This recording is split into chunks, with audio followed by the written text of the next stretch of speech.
27 तारखेला मुहूर्ताचा नारळ फोडणार संजय जांभळे। रायगड जिल्हा परिषदेचे उमेदवार संजय कांबळे यांनी आज पत्रकार परिषद घेऊन पोलखोल केली। खोटी अफवा पसरू नका, येणाऱ्या 27 तारखेला मोर्चाचा नारळ वडखड या ठिकाणी फोडला जाईल व तिथून प्रचाराला सुरुवात होईल।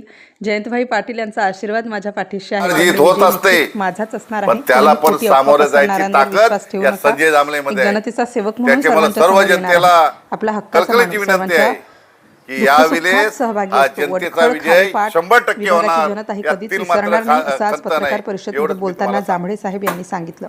राष्ट्र माझा लाईव्ह न्यूज साठी संजय गायकवाड, पेण, रायगड। पत्रकार बांधवो, तमाम माझ्या मतदार बंधूंनो आणि भगिनींनो, काल मी चाल नंबर 1, 2, शिर्की, बोरवा असं प्रचार करत असताना संध्याकाळी काही लोकांचे मला फोन आले।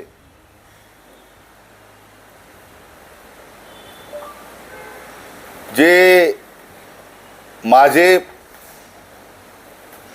प्रतिस्पर्धी आहेत त्यांनी अशी अफवा करायला आता सुरुवात केली की 27 तारखेला संजय जांभळे फॉर्म पाठीमागे घेणार आहे।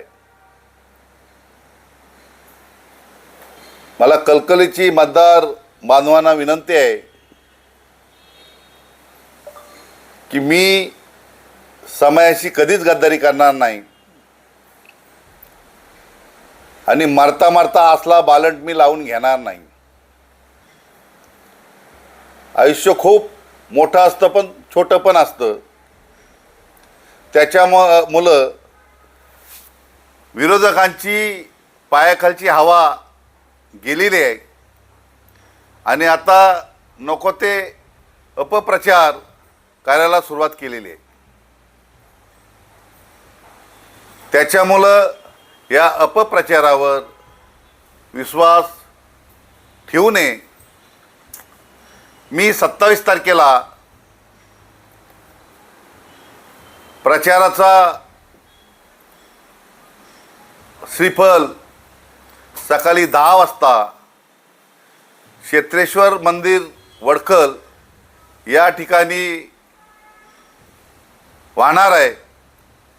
तरी सर्व मतदार बंधूंना कलकलीची विनंती आहे की सर्वांनी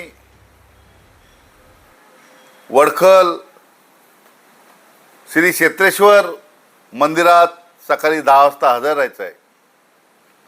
आदरणीय जयंतभाई यांचा पूर्ण माझ्या पाठीशी वरदहस्त आहे आणि त्याच्यामुळं अर्ज पाठीमागे घेणं आणि जनतेला फसवणे हे माझ्या रक्तात नाही। मी मर्दाची औलाद आहे, मला लढायला आवडतं, मला पळून जायला आवडत नाही आहे। तुकाराम महाराज बोललेले आहेत की पुत्र व्हायचा गुंडा ज्याचा तिन्ही लोकी झेंडा, 4 छक्क्यांपेक्षा एक पक्का बरा आणि शंडापेक्षा माझ्यासारखा गुंड बरा। त्याच्यामुळं माझ्यावर अफवा करू नका, माझ्या विरोधात अफवा पसरवू नका आणि खरंच जर तुम्हाला लढायचं आहे तर पायावर पाय ठेवून लढा। ही जनता तुम्हाला आज गावोगावी जाता तुम्हाला जाब विचारते की तुम्ही 8.5 वर्षात काय केलं। तुम्ही कुणाच्या सुखदुःखात नाही, तुम्ही कुणाच्या एखाद्याला मदत करायची आहे तर तुम्हाला प्रशासन कसं चालवायचं ते पण माहिती नाही। मग 8.5 वर्षे काय तुम्ही गोट्या खेळत होते का? त्याच्यामुळं सर्व जनतेला कलकलीची विनंती आहे की हा संजय जांभळे आहे, हा संजय जांभळे कधी माघार घेत नाही। जीत होत असते पण त्याला पण सामोरे जायची ताकद या संजय जांभळेमध्ये आहे। त्याच्यामुळे सर्व जनतेला कलकलीची विनंती आहे की यावेळेस हा जनतेचा विजय 100% होणार। यातील मात्र खंत नाही, एवढंच मी तुम्हाला सांगतो। घडामोडी जाणून घेण्यासाठी राष्ट्र माझा लाईव्ह न्यूज चॅनलला सबस्क्राईब व लाईक करा।